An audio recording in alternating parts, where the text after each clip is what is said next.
Fan Ben Stiller at the Met Gala with his wife Christine Taylor last night. Meanwhile, fellow celebrity Knicks fan Timothy Chalamet was courtside at MSG last night for Game 1 instead of attending the Met Gala with his girlfriend Kylie Jenner.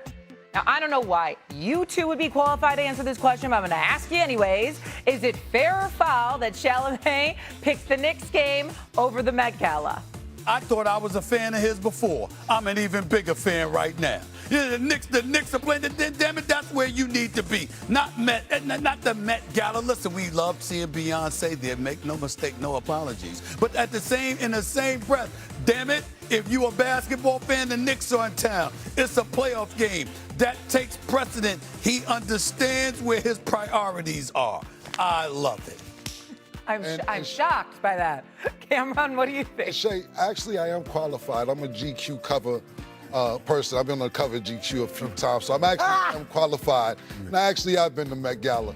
I think Stephen A is right. It depends on if you've been to Met Gala or not. The Knicks are going to have another home game. It's only one Met Gala a year. If you've been there already, it's all good. I've never been to the Met Gala, in all honesty. Maybe one day I'll be interested in going, but not at the expense of a Knicks home playoff game. And by the way, I've been featured in GQ about 3 times. Okay. Okay. So we're qualified, Shay. GQ, okay? Here's what I'll say. I actually agree with you. I think it's fine that he was at the Knicks game. It's okay. These ladies go to the Met Gala every year. That's her thing. Let him do his thing. They can meet up afterwards. Okay, let's talk more about the Knicks here. They destroyed the 76ers, winning the game 137-98, headlined by a 35-point performance by Jalen Brunson. Really, Chalamet could have left at halftime. But anyways, the Knicks were absolutely in control the entire game. In fact, they became the first team in NBA history to win 3 straight postseason games by at least 25 points, while notably not playing any starters in the fourth quarter of their last 2 wins, becoming the only team to do that since 1998. Here's Kat. We're playing well, but it doesn't mean anything if, we can't find a way to get 3 more wins. So we just got to stick to the task at hand. What you said is the last 4 games. The key word is last. It doesn't have anything to do with the next 3, 4, 5, 6. We got to stay locked in and be disciplined and execute at a high level. I know that wasn't any fun. It wasn't any fun to sit there. It wasn't any fun, to be a part of, to be honest, and watch. But it's 0-1. Doesn't really matter if it's 6 points or 36 or whatever the hell it was. He's right. That's it. Only one game. JWill is now joining us. What's up, boys?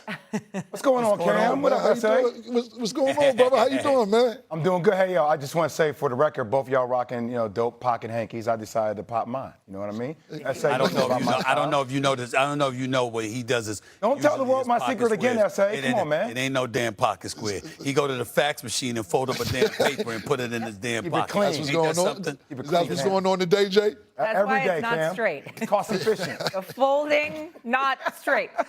Okay, JWill. I have a feeling where you're going. Is the series feel like it's already over, considering the way the Sixers looked last night? No, doesn't feel over. Doesn't feel over. But I will say this, SA, we went through this little exercise yesterday. We were comparing talent. I'm at the crib last night watching the game, and I'm thinking to myself, damn, out of 18 years I've been doing TV. This is the first time the ceiling offensively and defensively, I'm like, they can win a chip.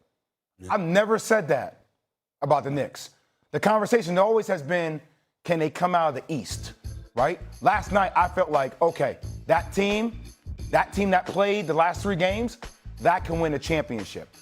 I also will say this, because to me, this was my biggest takeaway from last night, and it's how I've naturally felt over the last couple of years. And his talent is one of one. There's no question in it. I just don't know if I believe at this stage of his career, you can win a championship with Joel Embiid. Mm-hmm. I know he can give you bucket after bucket. I know some people can be frustrating at flopping and get to the free throw line. And I got into an argument with Wendy about hiding best players because you can make that case a little bit about Jalen Brunson. But I'm just telling you, SA and Cam, from watching schemes and NBA coaches and college coaches, you can hide guards with the amount of times they get rotated and how you can switch off of it. You can't hide bigs. Not when you play a faster style of basketball, when that big is centered in every pick and roll. And also with his feet, with the way he moves, look how the Knicks passed the ball around the perimeter last night. That thing moved with fervor. It had pace, because the more pace it had, the more you made Joel Embiid have to recover. So this is death by 1,000 cuts because by the time you get to the end of a game, he's dead tired, y'all. That's why you saw Jalen Brunson attack it over and over and over and over. And I just don't know if you can win with having such an Achilles heel like that on the court. He didn't even feel like he could speak post-game. He was so tired. He was exhausted. Go ahead, Cameron. What do you think? Does it feel already over? Real quick, before we get to that, JWill, Stephen A. last segment pulled up some paraphernalia of me wearing a Boston Celtics jacket, trolling the Knicks. I actually talked to the producers during the break, and they pulled up something that I was talking about that he said last year, 2 years ago. Can we go to the footage real quick, please? This is for my own health and my own sanity. Oh, got it. I'm done. I'm still gonna root for them. Good. But Protect I your can't peace. I can't be in the Garden because I'm scared of what I would say to them if I saw them face to face. Go ahead, kid. You know what? You know I gotta tell you the truth. One last thing. Oh. The New York Knicks, you ready for this? Yeah. Are worse than the Dallas Cowboys. Oh, boy. It was the truth. It was the truth at the time. It was the truth. Okay? And you know what? It's stuff like that that got them to correct the error of their ways. I'm taking credit for it. Oh, stop it. Stop it. It's not hurting me. I'm taking credit for it. That's right. Damn. That's right. Don't let you sit right next to him. Don't let him get off with that. No, listen. The thing about it is, I'm not going to argue with him about it because he acted like he didn't know what I was talking about. So during the break, I talked to the producers. The producers knew exactly what I was talking about. That's why they got the footage so quick. He tried to brush it off last segment, but So a rookie shows up to First Take and gets the producers to pull up some clips. Ain't that something? Listen, I'm man. trying to tell you right now. All right. Listen, man. It's your moment. It's your moment. It's okay. It's okay, Stephen A. I understand you being emotionally involved, but you actually called them worse than the Dallas Cowboys. Listen, Yo, Shay, SA, to J. your Will. credit, though, the chin structure, though, it's tightened up, though. I see you. Yeah. I see you, dog. I mean, he talking about what I said. I'm looking at how I look then compared to how I look Tighten now. up. I'm like, that's what I'm absolutely. focused on. Yeah. All right, let's stay focused. Cameron, get us there. Go ahead. Is the series already? We got GQ. How I'm looking. We're all over the place. Stay focused here. The Knicks. I think the series might be already over. Are we going to get the Sixers the same Sixers from last night next game? Absolutely not. They have a 7-game hangover from last series.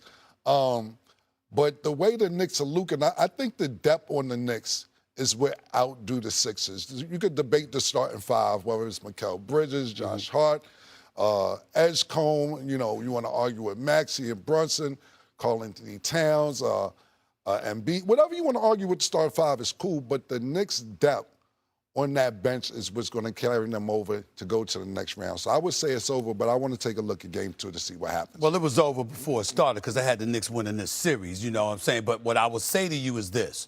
Last night's game was not indicative of what this series will look like.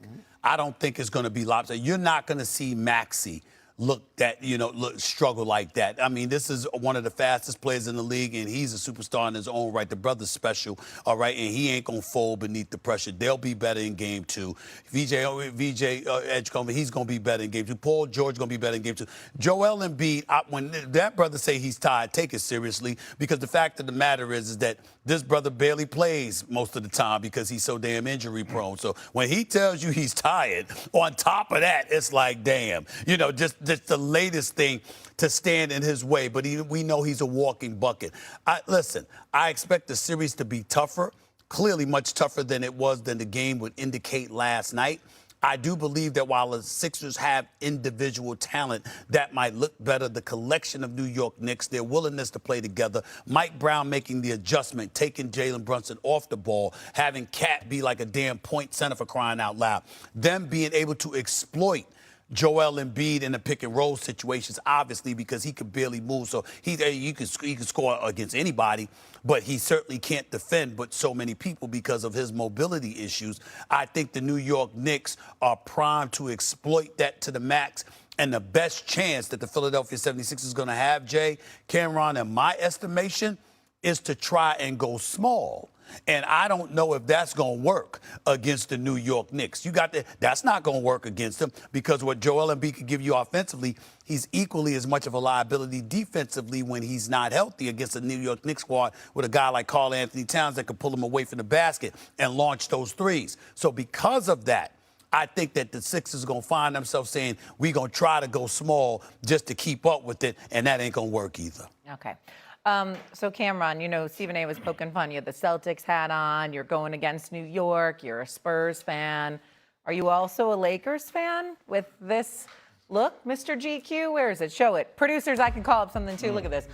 Very yellow, Shea Mr. works- Shea- GQ. It does call you, Shea- Cam. Shea It calls you the works king. fast. It calls you the king of the hot take, though. That's right, king of the hot Do you have take. any comments on that? Took too long I for don't him to get on mind. this show. I don't mind. I don't mind. You know what I'm saying? Listen, Your producers work fast, man. Cats deserve their shine. I'm here to give it to them because, damn it, I'm looking at that suit. I'm going like this. That is pretty fly. I must admit it. Is. Yellow silk? How about it? Yellow silk. King of the hot take, making I his ain't mad first at it. take debut today, and he's killing it so far. Coming up next, Here we go. Ant-Man.